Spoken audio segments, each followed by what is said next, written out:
Cerita ini fakta atau fiksi? Silakan putuskan sendiri.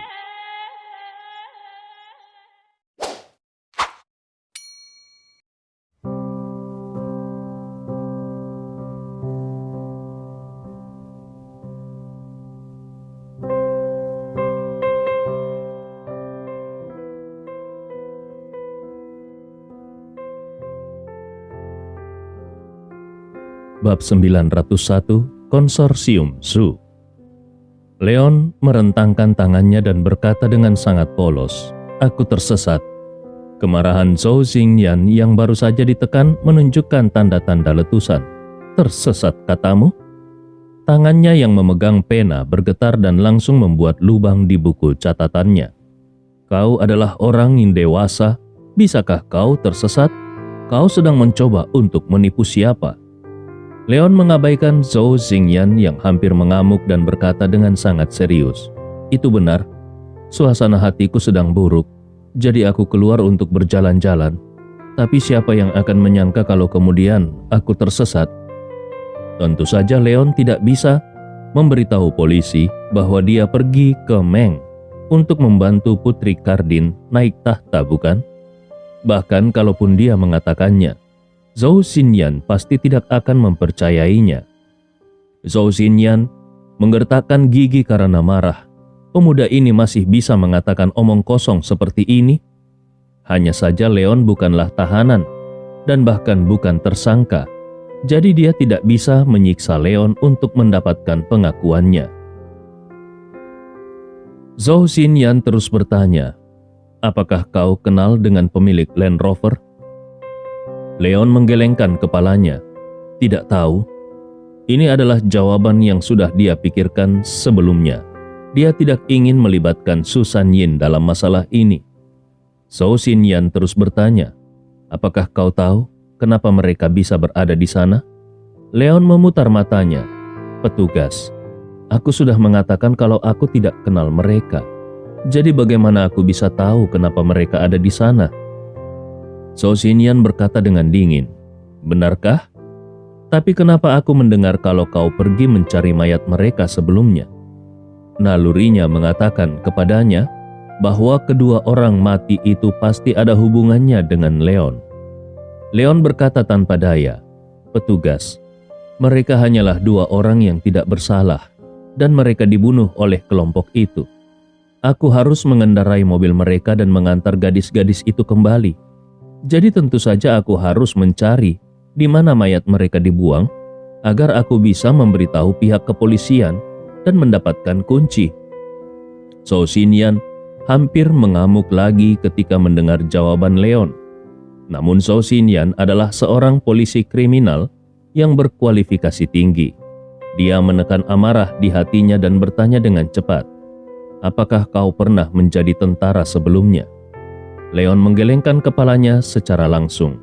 "Tidak." Zhou Xingyan terus bertanya, "Lalu kenapa mereka mengatakan kalau kau menghabiskan waktu di ketentaraan?" Leon berkata tanpa daya, "Hei, aku kenal dengan beberapa teman di ketentaraan, dan aku diundang untuk tinggal sebentar di ketentaraan oleh mereka." Zhou Xingyan berusaha untuk tidak membiarkan dirinya melihat wajah menyebalkan Leon. Jadi dia bertanya sambil menulis, "Tentara yang mana? Siapa nama temanmu itu?" Leon langsung berkata, "Petugas, ini tidak ada hubungannya dengan kasus ini." Zhou Xingyan mendengus marah. "Kenapa ini tidak ada hubungannya? Aku harus membuktikan apakah kau berbohong atau tidak." Leon bertanya kembali, "Kenapa aku harus berbohong?" Zhou Xingyan juga bertanya, "Bagaimana aku tahu kau akan berbohong atau tidak? Cepat katakan." Leon berkata, "Aku tidak bisa mengatakannya." Zhou Xingyan menatap Leon sambil mencibir, "Kau tidak bisa mengatakannya?" Leon mengangguk dengan sangat serius. "Ya, itu adalah rahasia militer. Aku tidak bisa mengatakannya." Pekerjaannya sebagai instruktur di tim Huya memang dirahasiakan. Zhou Xingyan mencibir, "Rahasia militer?" Sepertinya anak ini sudah menjadi semakin panik. Dia sudah memutuskan bahwa semua yang dikatakan Leon adalah bohong.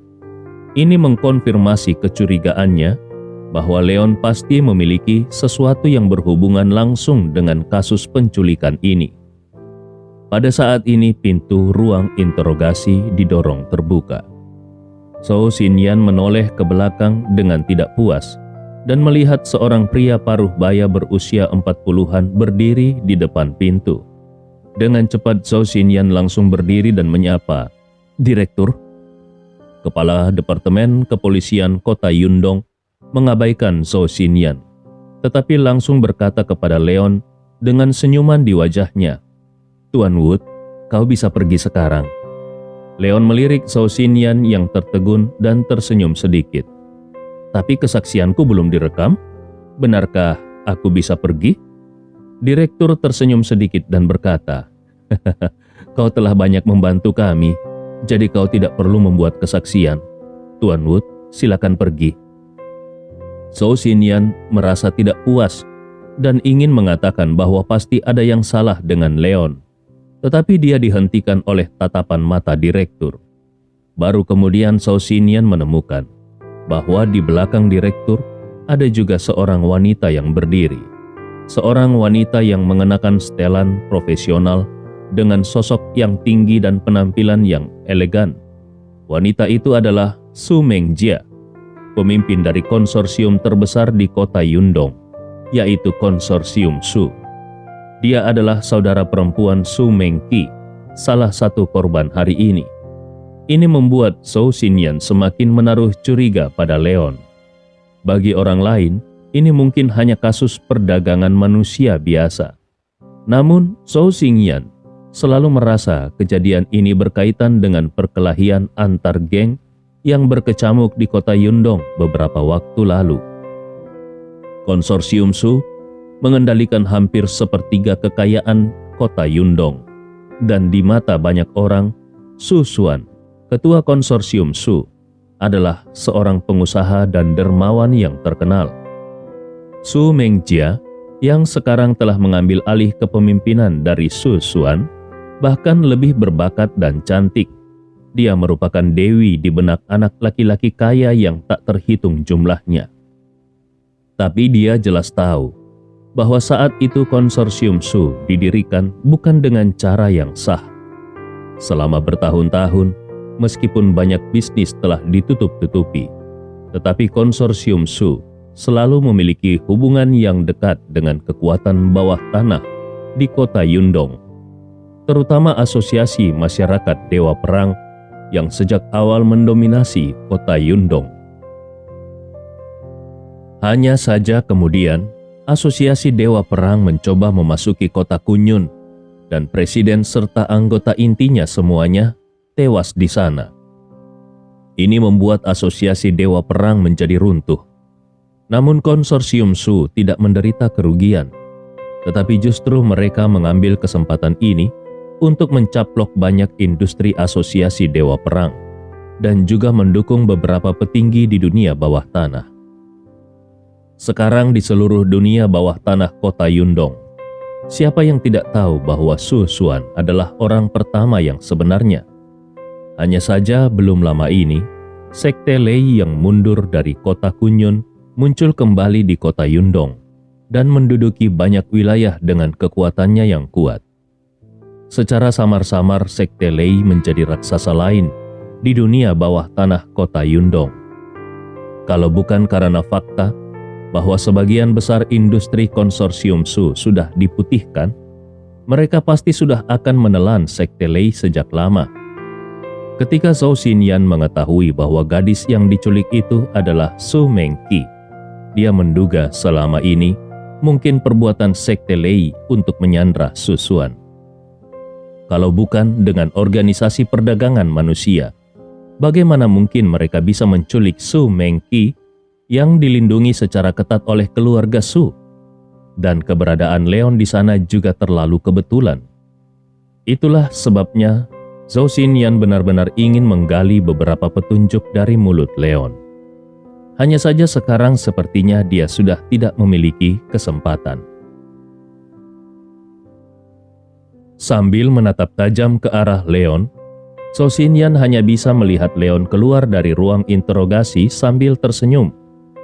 Begitu Leon keluar dari ruang interogasi, dia melihat Su Mengqi berlari ke arahnya dan mengambil inisiatif untuk memegang lengannya sambil bertanya dengan prihatin, "Paman, mereka tidak mempersulit dirimu, bukan?"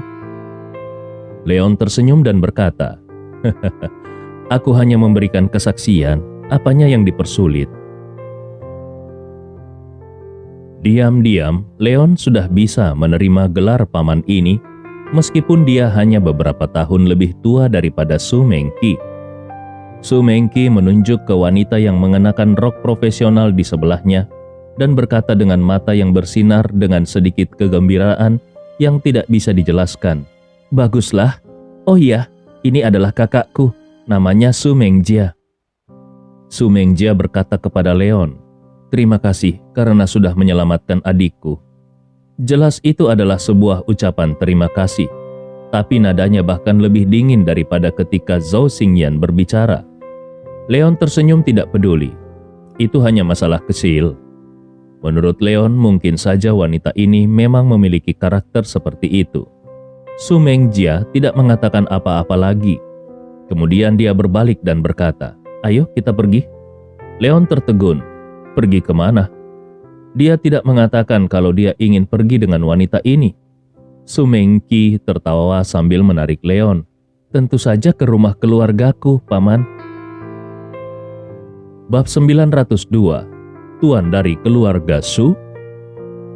Melihat Leon dan rombongannya berjalan keluar dari kantor polisi dengan kesombongan seperti itu, Zhou Xinyan berkata kepada direktur yang ada di samping dengan sangat enggan, "Direktur, pasti ada yang salah dengan bocah itu." Kepala polisi kota Yundong, Han Feifei dengan lembut menghiburnya. "Zhou Xinyan, Provinsi Nanyun awalnya adalah provinsi seni bela diri. Dan di sini ada banyak harimau yang berjongkok dan naga yang bersembunyi. Bukanlah masalah besar untuk bertemu dengan salah satu dari mereka sebagai seorang master secara kebetulan.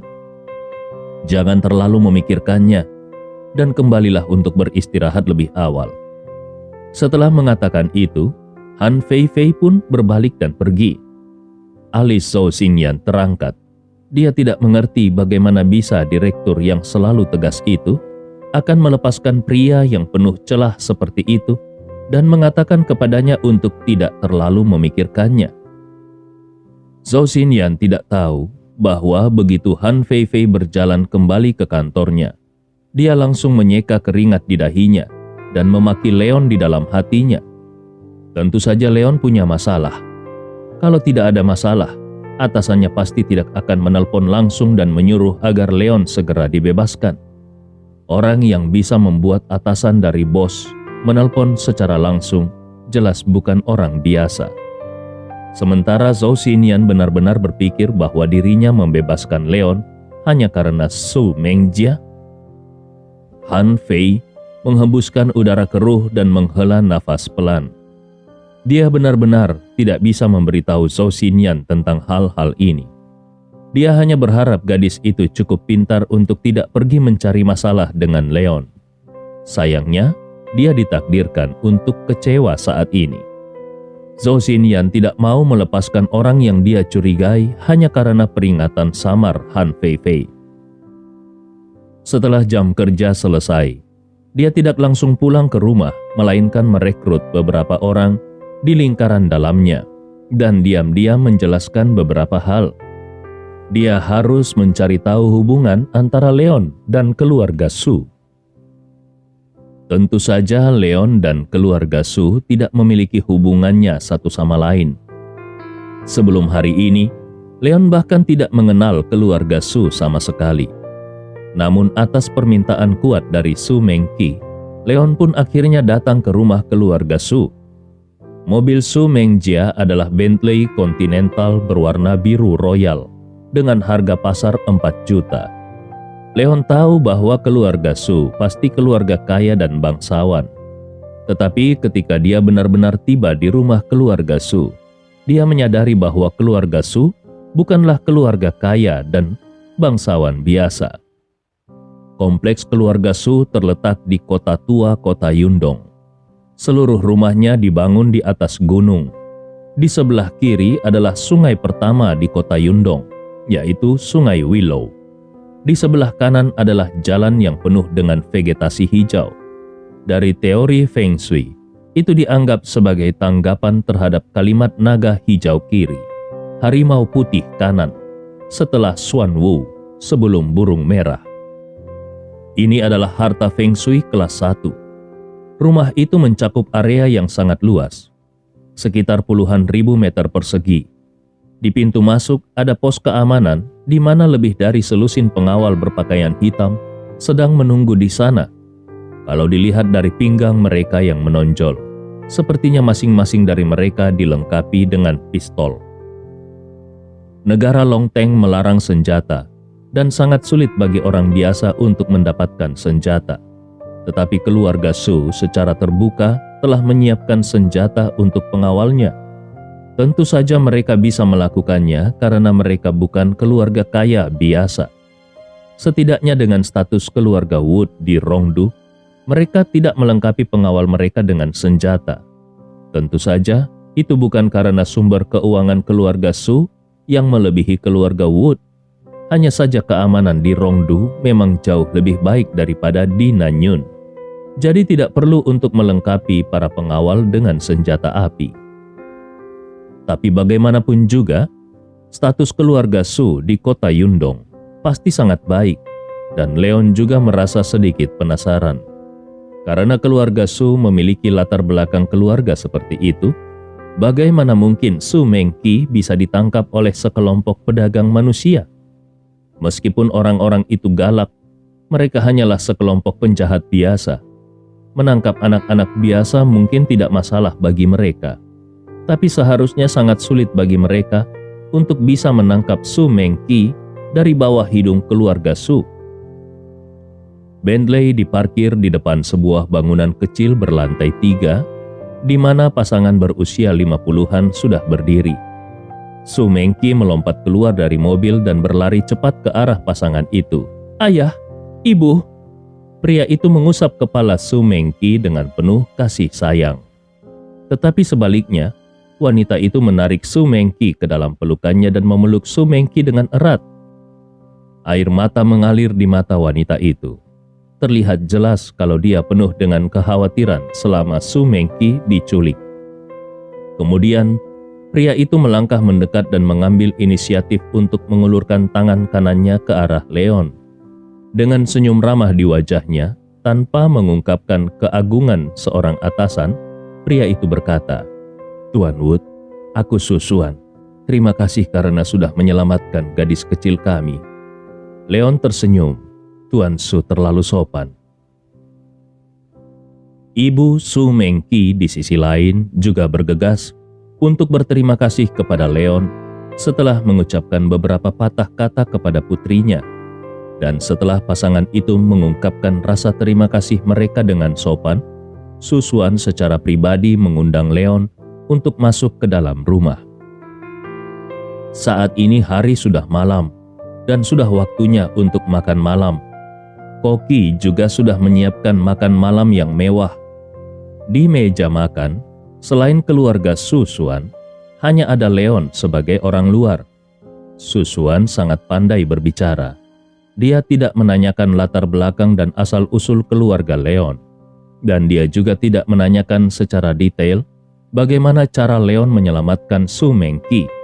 Tetapi dia hanya mengobrol dengan Leon tentang beberapa hal sepele yang tidak penting.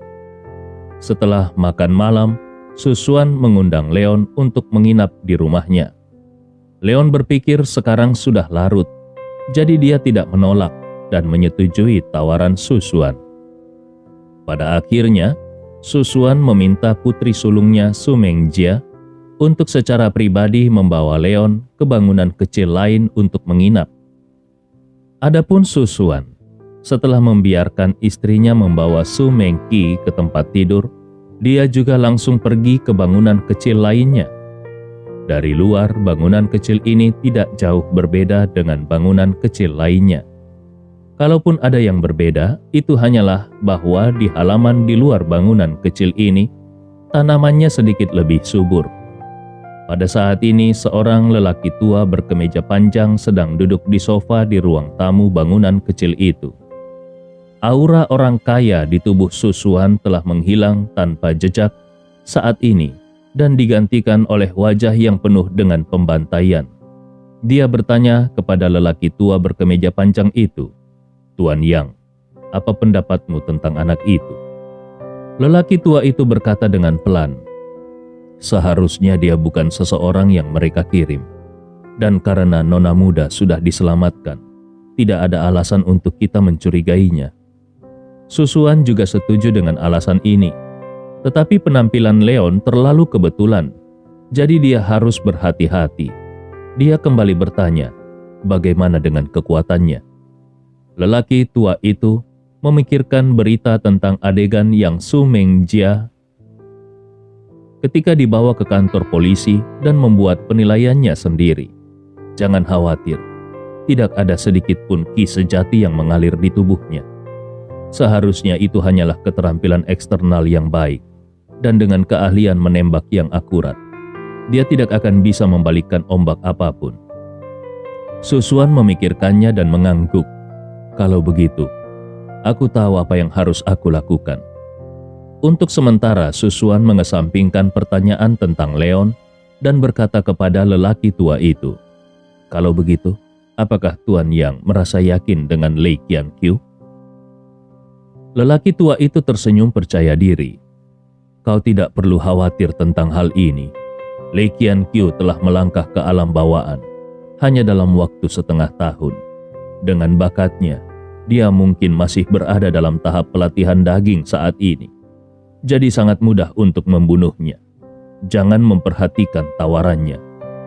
Setelah ditegaskan oleh lelaki tua itu, seberkas cahaya ganas melintas di mata Su Xuan pada saat dia berkata, "Aku mengerti. Terima kasih, Tuan Yang." Lei Qianqiu ini berani mengirim seseorang untuk menculik putrinya. Tentu saja dia tidak bisa tidak membalas dendam atas hal ini. Apa yang tidak diketahui oleh satupun dari mereka adalah bahwa tidak jauh dari bangunan kecil tempat Leon tinggal, diam-diam Leon melihat ke arah ini melalui jendela. Ketika memikirkan bahwa di keluarga Su, ternyata ada master tingkat alam bawaan yang bertanggung jawab, senyum main-main muncul di sudut mulut Leon. Ternyata Su Xuan ini tidak sederhana seperti yang dibayangkannya. Bahkan selain memiliki pengawal yang bersenjata api, keluarga Su masih memiliki master alam bawaan yang bertanggung jawab. Di seluruh provinsi Sisu, bahkan 4 keluarga besar di ibu kota Su pun tidak memiliki master tingkat alam bawaan. Apakah memang ada terlalu banyak master di Nanyun ini? Atau ada sesuatu yang tersembunyi di balik keluarga Su? Namun, tidak peduli apakah keluarga Su menyembunyikan sesuatu atau tidak, selama mereka tidak mengganggu Leon, maka itu tidak ada hubungannya dengan Leon.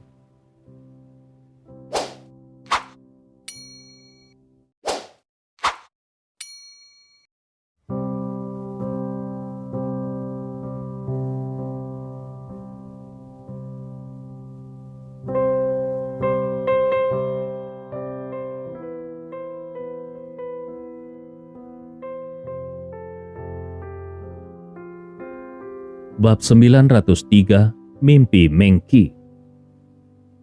Keesokan harinya matahari bersinar cerah. Leon mengenakan satu set pakaian baru yang sudah disiapkan untuknya oleh keluarga Su dan sedang duduk di taman belakang keluarga Su sambil sarapan. Di depannya ada Su Mengki yang mengenakan kemeja suspender dan sepasang hot pants pendek sebagai bawahannya. Rambut hitam legamnya menutupi bahunya dengan sangat santai, sehingga memperlihatkan wajahnya yang murni dan cantik. Entah apakah itu karena terbakar matahari pagi atau tidak, namun saat ini wajahnya sedikit memerah dan mata hitamnya yang cerdas diam-diam melirik ke arah Leon dari waktu ke waktu. Semua ini tentu saja diketahui oleh Leon, tetapi dia tidak berpikir kalau Su Mengki menyukainya. Bahkan kalaupun Su Mengki benar-benar menyukai dirinya, itu pasti hanya semacam pemujaan atau kekaguman. Bagaimanapun juga Leon menyelamatkannya ketika dia sedang terancam. Perasaan seperti itu tidak aneh bagi gadis berusia 15 atau 16 tahun seperti Su Mengqi. Leon tidak banyak berbicara. Dia akan pergi hari ini, dan apakah mereka bisa bertemu kembali atau tidak di masa depan, itu adalah sebuah misteri kehidupan yang tidak diketahui. Tidak mungkin gadis pintar ini akan mengingatnya seumur hidup. Pada saat ini terdengar suara langkah kaki yang tidak jauh dan ayah Su Mengqi, yaitu Su Xuan, berjalan mendekat dalam beberapa langkah. Su Xuan duduk di sebelah Su Mengqi dengan senyum di wajahnya. Dia mengusap kepala Su Mengqi sambil berkata, "Mengqi, ambilkan sarapan untuk ayah." Su Mengqi melirik pelayan yang berdiri tidak jauh dari mereka. Kemudian sambil tersenyum dia berjalan menuju dapur. Pada hari-hari biasa tentu saja Su Mengqi tidak perlu melakukan hal-hal seperti ini. Tetapi Su Mengqi adalah gadis pintar dan dia tahu bahwa ayahnya pasti ingin memberitahu sesuatu kepada Leon.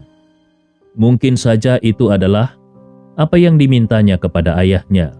Jadi dia pun sangat bersemangat di dalam hatinya. Melihat sarapan yang ada di piring Leon, Su Xuan tersenyum sedikit. Apakah Tuan Wood terbiasa makan sarapan ala Liga Selatan seperti ini? Leon tersenyum. Sama sekali tidak ada masalah. Dia baru saja kembali dari kerajaan Meng, dan apa yang dia makan pagi hari ini adalah makanan yang biasa dimakannya di kerajaan Meng. Su Xuan memiliki senyum ramah dan hangat di wajahnya ketika dia berkata, "Aku senang kalau Tuan Wood sudah terbiasa. Ngomong-ngomong, ada sesuatu yang ingin kudiskusikan dengan Tuan Wood." Leon berhenti makan dan menatap Su Xuan. "Tuan Su, silakan katakan." Su Xuan memandang Leon dan berkata secara langsung, "Sebenarnya, ini bukan masalah besar. Aku hanya ingin meminta Tuan Wood untuk tinggal dan melindungi keselamatan gadis kecilku." Leon tercengang. Melihat tatapan tertegun Leon, Su Xuan menjelaskan sambil tersenyum. "Sebenarnya, ini memang memalukan untuk diceritakan. Meskipun keluarga Su sudah melakukan banyak bisnis selama bertahun-tahun, tetapi musuhnya juga semakin banyak. Bagaimanapun, dunia bisnis itu seperti medan perang. Kalau ini adalah konfrontasi head to head, keluarga Su tidak takut pada orang-orang itu. Tetapi selalu saja ada beberapa orang yang tidak berbisnis dengan jujur dan suka menggunakan beberapa cara tercela. Kemarin bukan suatu kebetulan kalau Su Mengqi ditangkap. Itu adalah perbuatan dari beberapa orang yang ingin menjatuhkan keluarga Su. Kalau bukan karena bantuan Tuan Wood, mungkin aku dan Su Mengqi sudah berpisah untuk selamanya. Jadi kuharap Tuan Wood bisa tinggal di sini dan melindungi gadis kecilku itu." Pada akhirnya Su Xuan menambahkan kalimat, "Tentu saja ini sama sekali tidak gratis. Apapun yang menjadi persyaratan dari Tuan Wood, aku pasti akan berusaha untuk memenuhinya." Leon diam-diam tertawa di dalam hatinya. "Ada master alam bawaan di sisimu.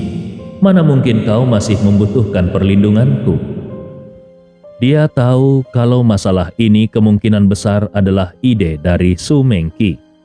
Hanya saja tidak peduli ide siapa itu, tidak mungkin Leon akan tinggal di sini dan menjadi pengawal. Dia masih memiliki banyak hal yang harus diselesaikan.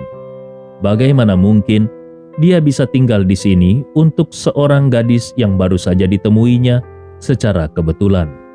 Dan kalau dia tinggal di sisi Su Mengqi sepanjang waktu, siapa yang tahu kalau kekaguman gadis itu pada dirinya sendiri akan berubah menjadi perasaan lain?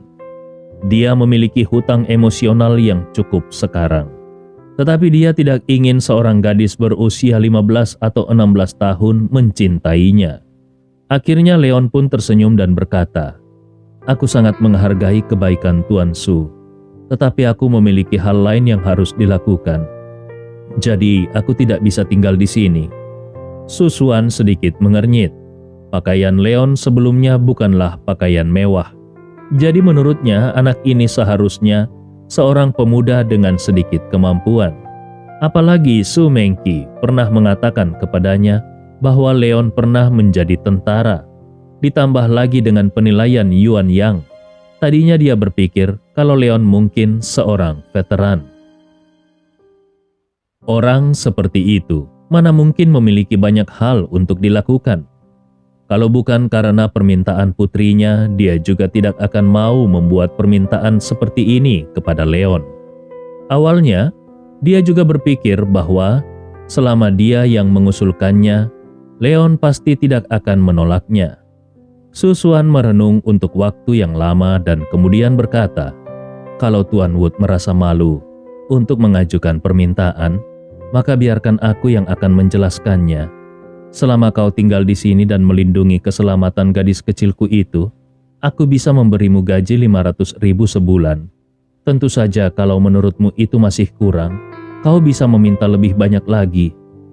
500.000 sebulan, hanya melayani sebagai pengawal. Ini jelas merupakan jumlah yang sangat besar. Tapi apakah Leon peduli? Bahkan dia tidak tahu berapa banyak kekayaan yang dia miliki saat ini. Bagi Leon, uang hanyalah sederetan angka. Tapi Leon juga tahu kalau Su Xuan tidak memiliki niat lain. Jadi dia dengan sabar menjelaskan, "Tuan Su, kupikir kau sudah salah paham. Aku benar-benar memiliki hal lain yang harus kulakukan. Jadi aku tidak bisa tinggal di sini." Alis Su Xuan berkerut. Hal lain yang harus dikerjakan, apa itu? Apa yang bisa lebih penting daripada menghasilkan 500.000 sebulan? Su Xuan baru saja akan mengatakan bahwa dia bisa menunggu Leon menyelesaikan tugasnya, tetapi kemudian dia mendengar suara dingin datang. "Anak muda, kau harus tahu bagaimana menjadi puas. Peluang seperti ini tidak terjadi setiap saat. Begitu kau melewatkannya, kau akan menyesalinya seumur hidupmu." Leon menoleh untuk melihat. Dia melihat seorang lelaki tua dengan kemeja hijau melangkah mendekat, dan dalam beberapa langkah dia sudah mendatangi Leon. Tanpa menunggu Su Xuan berbicara, dia sudah duduk tepat di seberang Leon. Su Xuan menyapa lelaki tua itu sambil tersenyum. "Tuan Yang." Lalu dia berkata kepada Leon, "Tuan Wood, Tuan Yang ini adalah seorang master seni bela diri sejati." Saat memperkenalkan Tuan Yang, wajah Su Xuan penuh dengan kebanggaan. Tuan Yang menatap Leon dan berkata dengan nada sombong, "Kalau kau bersedia tinggal di sisi Mengqi, aku bisa membuat pengecualian untuk mengajarimu kungfu. Kau masih sangat muda. Aku bisa membuat kekuatanmu melangkah lebih jauh. Mungkin suatu hari nanti, kau akan bisa mengembangkan kekuatan internalmu. Itu bukan tidak mungkin." Leon diam-diam tertawa di dalam hatinya, seolah-olah mengajarkan kungfu kepada Leon adalah hal yang mulia. Tuan Yang adalah orang tua yang maksimal tingkat kultivasinya berada di alam bawaan ketiga. Bagaimana orang seperti itu akan mengajarkan kungfu kepada seorang Leon? Meskipun merasa lucu di dalam hatinya, tetapi di permukaan Leon menunjukkan ekspresi malu dan berkata, "Terima kasih Pak Tua. Tapi aku adalah orang yang malas. Aku paling takut dengan kesulitan. Jadi aku mungkin tidak memikirkan bakat untuk mengikutimu belajar kungfu."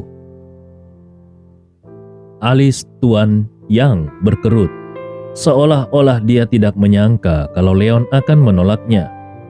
Jika bukan karena gadis kecil kesayangan Su Xuan yang berharap anak ini bisa tetap tinggal, dia tidak akan mau menurunkan harga dirinya untuk membujuk Leon. Dia adalah master super dari alam bawaan ketiga. Selama ini orang-orang yang menjadi pengawal Su Mengqi ingin belajar kungfu darinya, tapi dia tidak pernah menghiraukannya. Dan sekarang dia mengambil inisiatif untuk membujuk Leon, tetapi Leon malah menolaknya. Tuan Yang baru saja duduk mendengus dingin. Aku tidak tahu harus berbuat apa." Kemudian dia melambaikan lengan bajunya dan bangkit untuk pergi. Bab 904, mengadakan majelis umum. Leon masih memiliki senyum tipis di wajahnya. Dia tahu kalau Tuan Yang juga memiliki niat baik, tetapi ini semua demi kebaikan Su Mengqi. Lelaki tua itu selalu berpikir kalau Leon hanyalah orang biasa. Padahal itu terjadi karena Leon telah sepenuhnya menyembunyikan ki sejatinya.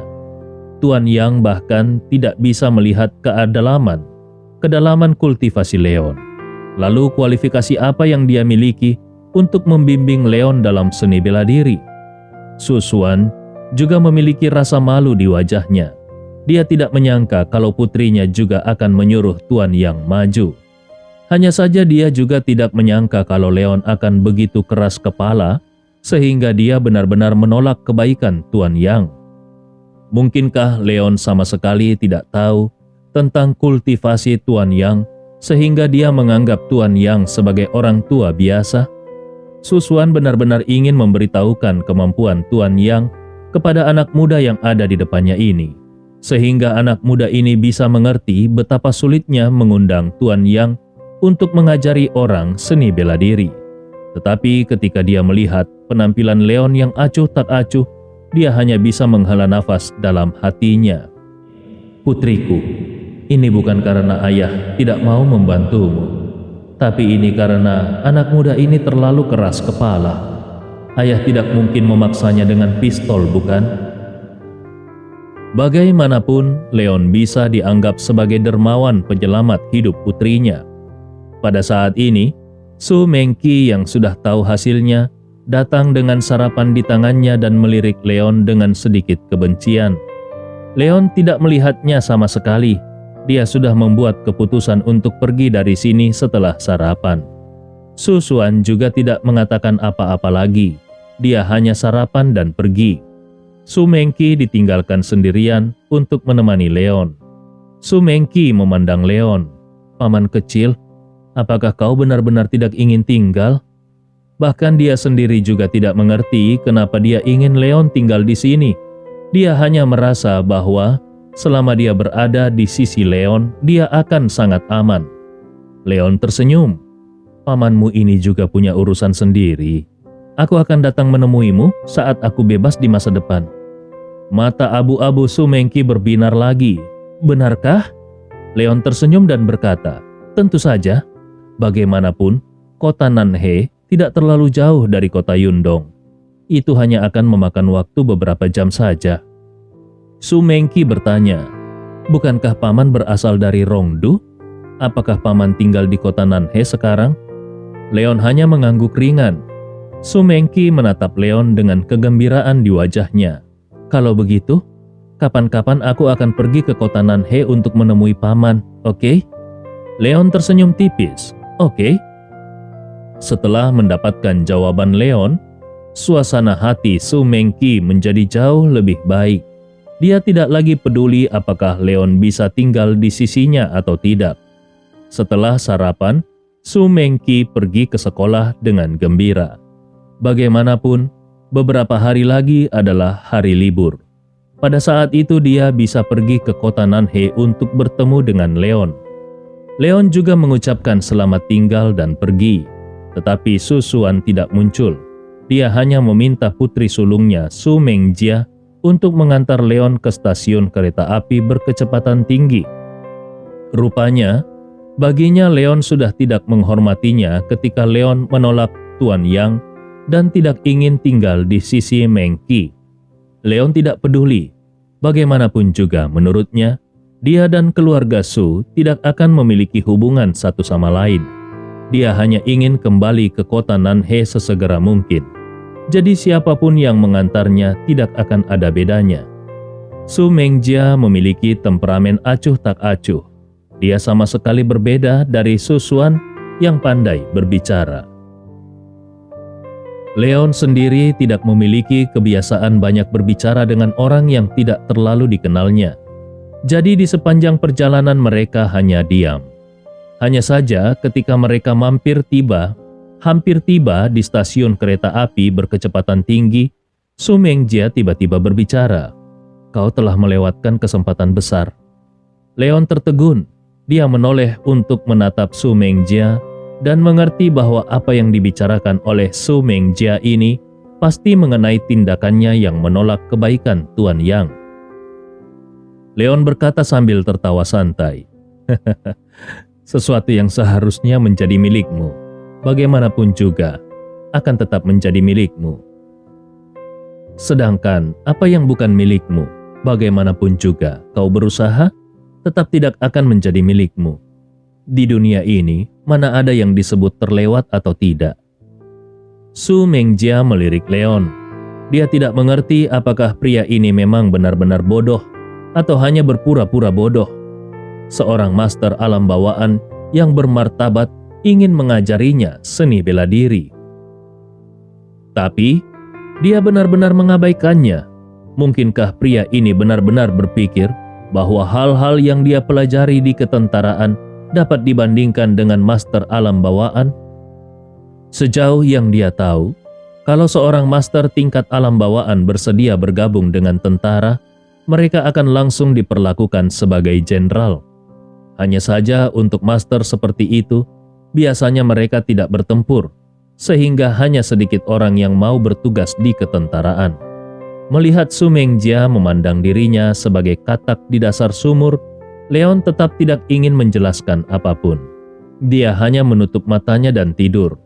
Melihat sikap Leon ini, Su Mengjia juga merasa kalau orang ini sombong dan bodoh.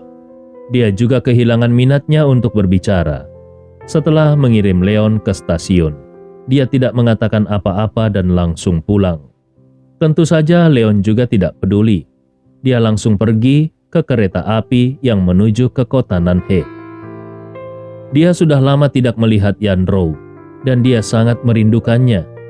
Tidak lama setelah dia masuk ke dalam kereta, dia menerima telepon dari Susan Yin. Di telepon, suara berat Susan Yin terdengar. "Tuan Muda, aku tahu siapa yang berada di belakang pembunuhan Ah Ning dan yang lainnya. Mereka adalah orang-orang dari Sekte Lei." Orang-orang yang dia kirim untuk menjemput Leon secara alami adalah antek-anteknya. Tetapi mereka semua terbunuh seperti ini. Tentu saja secara alami hatinya merasa tidak bahagia. Leon tercengang. Sekte Lei? Kenapa nama geng ini terdengar begitu familiar? Susan Yin berkata, "Benar, lingkup pengaruh Sekte Lei sebelumnya berada di kota Kunyun. Kemudian mereka dikalahkan oleh Sekte King Yun, sehingga mereka harus mundur dari kota Kunyun dan pergi ke kota Yundong. Mereka menerima banyak bisnis dari asosiasi masyarakat Dewa Perang, yang mana penyelundupan manusia adalah salah satunya." Leon kemudian teringat organisasi mana Sekte Lei itu, dan bahwa mundurnya mereka dari kota Kunyun juga disebabkan oleh perbuatan tangannya sendiri. Tetapi siapa sangka kalau Sekte Lei ini akan begitu makmur di kota Yundong. Sebelum Leon bertanya, Susan Yin sudah berbicara lagi. Tidak hanya itu, kemarin Sekte Lei juga mengeluarkan pengumuman ke seluruh dunia bawah tanah Nanyun dan menantang Pavilion Lansi dan masyarakat Liu Yin, di mana pihak yang kalah akan sepenuhnya mundur dari Nanyun. Reaksi pertama Leon adalah berseru, apakah mereka sudah gila? Kekuatan Sekte Lei sudah ditekan oleh Sekte King Yun ketika mereka berada di kota Kunyun dan sekarang terpaksa meninggalkan kota Kunyun. Bahkan kalaupun mereka sudah melahap banyak wilayah asosiasi Dewa Perang dalam setengah tahun terakhir dan kekuatannya telah berkembang pesat, tapi kekuatan mereka itu masih jauh dari mampu untuk bersaing dengan organisasi besar seperti Pavilion Lansi dan masyarakat Liu Ying.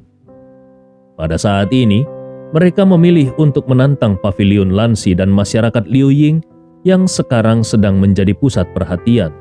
Apakah ini tidak sama dengan mencari kematian? Susan Yin melanjutkan, Tuan Pavilion Lansi dan Presiden Jiang juga berpikir bahwa mereka gila. Tetapi dari beberapa rumor, fakta bahwa Sekte Lei mampu mencaplok wilayah asosiasi Dewa Perang dengan begitu cepat, sepertinya mereka mendapat bantuan dari orang berpangkat tinggi di belakangnya. Karena itulah, mereka ingin menanyakan pendapatmu. Leon terkekeh. Kenapa? Mereka tidak mungkin takut, bukan? Leon berpikir, bahwa kedua orang ini adalah pemimpin organisasi paling kuat di Provinsi Nanyun di masa lalu, dan sekarang mereka harus menanyakan pendapatnya untuk masalah sepele seperti itu? Sepertinya mereka benar-benar cukup berhati-hati. Su Sanyin berkata, "Sepertinya ini bukan karena mereka takut, tapi bagaimanapun juga, tantangan ini terkait dengan pola seluruh dunia bawah tanah Provinsi Nanyun. Karena itulah mereka ingin menanyakan pendapatmu." Leon berkata, "Beritahu mereka bahwa ini adalah kesempatan dan jangan lewatkan." Paviliun Lansi dan masyarakat Liu Ying, termasuk aliansi herbal Cina, sebagian besar wilayah mereka berada di bagian tengah dan barat daya Provinsi Nanyun. Tetapi sekarang wilayah yang dikendalikan oleh Sekte Lei adalah bagian timur Provinsi Nanyun. Selama dia mengambil kesempatan ini untuk mengambil wilayah Sekte Lei bersama dengan Sekte Qingyun yang sudah di bawah kendalinya, bisa dibilang seluruh dunia bawah tanah Provinsi Nanyun akan jatuh ke tangannya. Dia dapat dianggap telah memenuhi kepercayaan Ouyang Suo. Di masa depan, seluruh Provinsi Nanyun tidak akan bisa lagi menyembunyikan apapun darinya. Tepat ketika Leon mengetahui bahwa Sekte Lei ingin menantang Paviliun Lianxi dan masyarakat Liu Ying di halaman rumah keluarga Su, di halaman kecil yang didedikasikan untuk Tuan Yang. Tuan Yang yang mengenakan kemeja hijau duduk diam di kursi bambu, dan di depannya ada Su Xuan yang duduk dengan wajah serius. Rupanya mereka juga tahu tentang berita ini.